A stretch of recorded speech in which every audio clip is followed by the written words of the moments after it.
Hello everyone, welcome back to my channel. আমি মামুন। আজ আমি চলে এসেছি তোমাদের সঙ্গে আরও একটা নতুন গল্প শেয়ার করতে।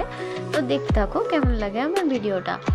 এই যে আমি, আমার মা, আমার মেয়ে এবং আমার কিছু ঠাম্মি, ওদেরও ইনভাইট ছিল। তো আজ আমরা চলে যাচ্ছি আমার মামার বাড়ি। আমার মামার বাড়ি ওখানেই আমার রাজা মামার বিয়ের রিসেপশন আছে। আমরা বিয়েতে যেতে পারিনি, সেই জন্য আমরা রিসেপশনে যাচ্ছি। তো এই যে রাস্তা দিয়ে যাচ্ছি, দেখো কি সুন্দর আলো জ্বলছে। আর এই যে যেতে যেতে আমরা গল্প করছিলাম। আর এই যে ঠান্ডার দিনে আমরা দেখো আমার বেবিকে পুরো মুড়িয়ে নিয়েছি, আর ওরও ঠান্ডা লাগছিল, সেই জন্য চুপ করে বসে আছে।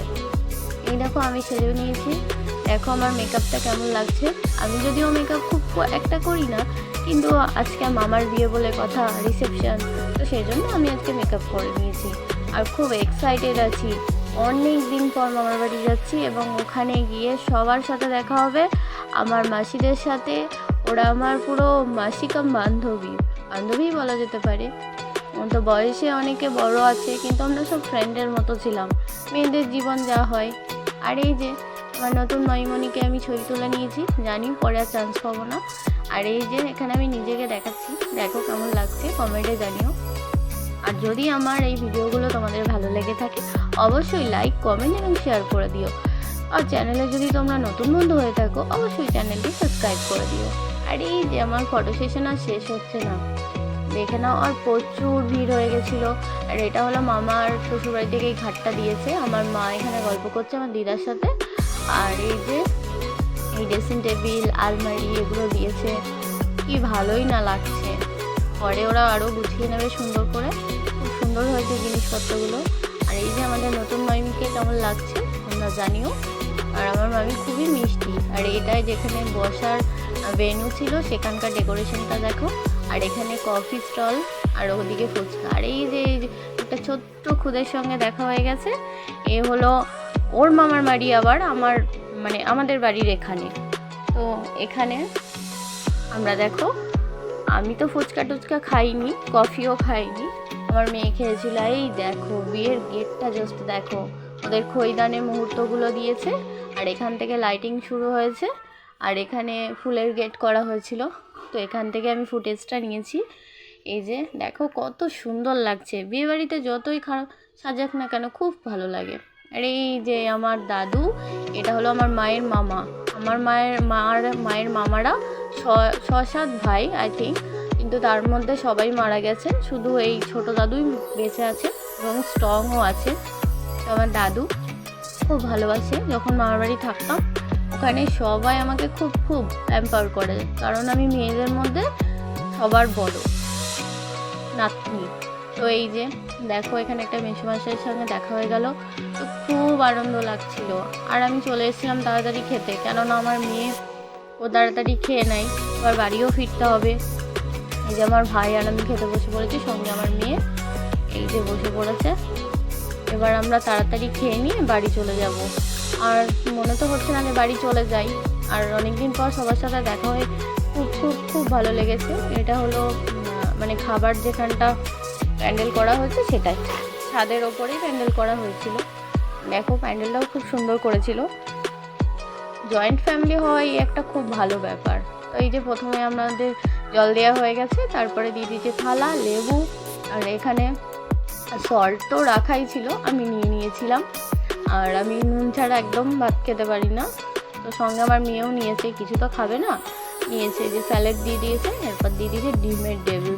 এটা তো আমি অন্য বিয়েবাড়ি গেলে খাই না, কিন্তু এটা এত সুন্দর করেছিল না, আমার খুব ভালো লেগেছিলো। তারপরেই আমার পাতে পড়ে গেছে একদম আমার ফেভারেট, একদম আলুর চিপস আর সঙ্গে ভেজ ডাল। এই কম্বোটা তোমাদের কার কার ভালো লাগে তোমরা জানিও, আমার তো খুব ভালো লাগে, অন্য তরকারি না হলেও হবে। তো তারপরেই চলে এসেছিলো এঁচোড় চিংড়ি, তারপরে রাইস আর মাংস, চিকেন কষা ছিল। আর আমার মেয়ের জন্য আমি মাছ নিয়ে নিয়েছিলাম, ওকে মাছটা বেঁচে দিয়েছিলাম, মাছটাই খেয়েছে। বাচ্চা মানুষরা বসে খেতে তো আর পারে না, এই যে। তো তারপরে ছিল চাটনি, পাঁপড়, 2-3 রকম মিষ্টি, তারপরে ছিল আইসক্রিম। তো আমাদের খুব ভালো লেগেছে ওখানে গিয়ে। অনেক দিন পর সবার সাথে দেখা হয়েছে, মাসিদের সব বিয়ে হয়ে গেছে, মনে হচ্ছিল মুহূর্তটা যেন শেষই না হয়। আর এই যে যার রিসেপশনে গেছিলাম, রাজা মামা, এর গুরুত্ব তো আমাদের জীবনে অপরিসীম। কেননা রাজা মামা ছাড়া মানে যে কোনো সমস্যা ভালো মন্দ সব কিছুতেই এই মামাকে আমরা পাশে পাই। তো সেই মামার আজকে ফাইনালি বিয়ে হলো। আর মেয়ের পক্ষও আমাদের পূর্ব পরিচিত, কিন্তু আমরা চিনতাম না।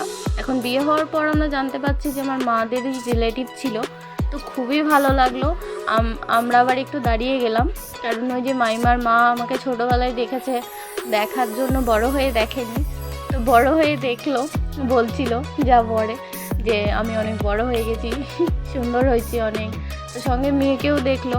আর আমার দাদুদা তো মেয়েকে খুব আদর করছিল। আর এই যে সঙ্গে মামিমা, মাসি, বড় মামা, সবার সাথে যাকে পেরেছি সামনে তার সঙ্গেই ছবি তুলে নিয়েছি, কেননা এই মুহূর্তগুলো আর পাওয়া যাবে না। আর এই যে কন্যাযাত্রী চলে এসছে আর তত্ত্ব নিয়ে। আর দেখো কত ভিড় হয়ে গেছে।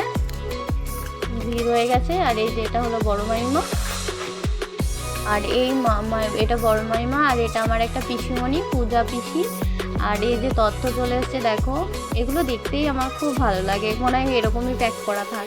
আর এখানে যে ফুলসজ্জার খাটটা সাজানো হচ্ছিল, আমি তখন সবটা নিতে পারি। আর এই যে আমার বান্ধবী মাসি, আর এই যে এই মাইমার মা, এটা তো এদের সাথেও আমি অনেক ছবি তুলে নিয়েছি। আর এটা আমার একটা মামিমা হয় মানে, আর এইগুলো ঠাম্মি, এই ঠাম্মিদের সঙ্গে আমরা গেছিলাম। আর আমি ওদের ফটো সেশন করে দিচ্ছিলাম, কারণ ওদের ফটোগ্রাফার হয়তো আসতে দেরি করেছে। অনেকগুলো ছবি আমি তুলে দিয়েছিলাম, পোস্টগুলোও আমি বলে দিচ্ছিলাম, বেশ ভালো লাগছিল। তারপর ওখানে স্যার ম্যাডামরা এসেছিলো, আমার সাথেও দেখা হলো, বেশ ভালো লাগলো অনেক দিন পর। কারণ মামা ছাড়া স্কুল অসম্পূর্ণ। মামা ক্যান্টিন এভরিথিং দায়িত্বটা পালন করে, স্কুলের মধ্যে দুটো স্কুল মেনটেন করে। তো সেই জন্য সব স্টাফেদের সঙ্গে দেখা হলো, খুব ভালো লাগলো। আর এটা আমার দোলন মাসি, আর এইটা আমার একটা বোন, ওরও রিসেন্টলি বিয়ে। তো দেখা যাক কি হয়। আর এখানে দেখো ওদের দুজনকে কেমন লাগছে, নিউ ম্যারিড কাপলকে। ওরা খুব সুখী হোক এবং সুস্থ জীবন যাপন করুক। আর কি বলবো, মামা হয়, আশীর্বাদ তো করতে পারি না। অনেক অনেক ভালোবাসা মামা মাইমা, তোমরা খুব ভালো থেকো আর এভাবেই থেকো। আগে যেমন প্যাম্পার করতে মানে আমার মনে হয় আমাকে সেইভাবেই প্যাম্পার করো, তো আশা করি করবে, সেই আশাটাই রাখি। খুব ভালো থেকো। আর এটা আমার দিদা, দাদুর সঙ্গেও ছবি ছিল, দাদুও মারা গেছে, বললাম না মায়ের মামা, ওরা সবাই মারা গেছে। আর এই যে এখানে ফটো সেশন আর শেষ হচ্ছে না। তো লাস্টে আমরা খাওয়া দাওয়া করে বাড়ি যাবো করে বাড়ি ফিরতে অনেক রাত হয়ে গেছিলো। এই যে আর একটা মাইমা, তো আমাদের প্রায় 11টা-12টা বেজে গেছিলো বাড়ি ফিরতে টোটো করে লাস্ট। আর এই যে এখানে কন্যাযাত্রী ওরাও চলে এসেছিলো। আর এইগুলো স্কুলের ম্যামরা, মামার স্টাফেরা সব এসেছিলো। এটা একটা মাসির মেয়ে, এটা আমার পিসি। তো এই যে মামার মাইমাকে কি সুন্দর লাগছে দেখো। এখানে আমার মাও ছোট